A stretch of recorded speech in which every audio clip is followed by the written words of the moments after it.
Қайырлы күн, әріптестер. Бүгінгі менің тақырыбым эко-тәрбие және жасыл технологиялар. Мақсаты балаларға экологиялық тәрбие беру, табиғатты қорғауға үйрету, жасыл технологиялармен таныстыру, энергияны үнемдеу, мәдениеттілікке қалыптастыру. Эко-тәрбие дегеніміз адамның табиғатқа жанашырлықпен қарап, қорғауын қалыптастыру.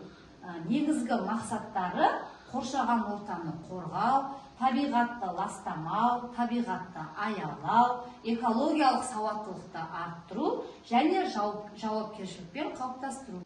Эко-тәрбие дегеніміз адамның табиғатқа жанашырлықпен қарауын қалыптастыру. Негізгі мақсаттары қоршаған ортаны қорғау, табиғатты аялау, табиғатты ластамау, экологиялық сауаттылықтарын арттыру, жауапкершілікпен қарау. Жасыл технология дегеніміз не? Жасыл технология табиғатқа зияны аз, экологияны қорғауға бағытталған заманауи технологиялар. Мақсаты энергияны үнемдеу, қоршаған ортаны қорғау, табиғи ресурстарды тиімді пайдалану. Бүгін сіздердің назарларыңызға эко-тәрбие және жасыл технологиялар мақсатында өзіміздің Самал бөбекжай бақшасының макетін ұсынамын.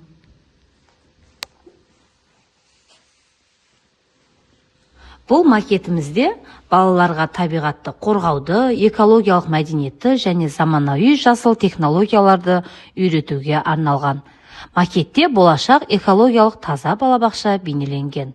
Ғимараттың айналасында көгалдандыру жұмыстары жүргізілген. Ағаштар мен шағын бақтар орналастырылған.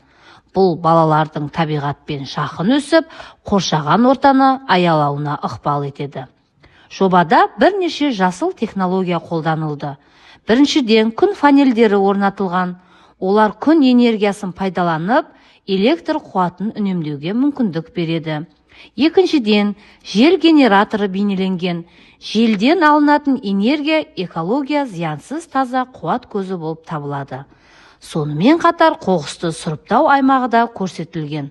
Бұл балаларға қалдықты дұрыс бөліп тастау мәдениетін үйретеді. Макетте шағын жылыжай мен көкөніс өсіру аймағы да бар. Мұнда балалар өсімдіктерді күтіп баптауды үйретеді. Ауладағы жасыл аймақтар ауаны тазартып, табиғи ортаны сақтауға көмектеседі. Бұл жобаның негізгі мақсаты балалардың бойында экологиялық сана қалыптастыру, табиғатты қорғауға деген жауапкершіліктерін арттыру, балаларды еңбекке баулу және жасыл технологиялардың маңызын түсіндіру. Болашақ ұрпақ табиғатты сүйіп өссе, еліміздің экологиясы да жарқын болады деген сенімдемін. Назар қойып тыңдағандарыңызға рахмет.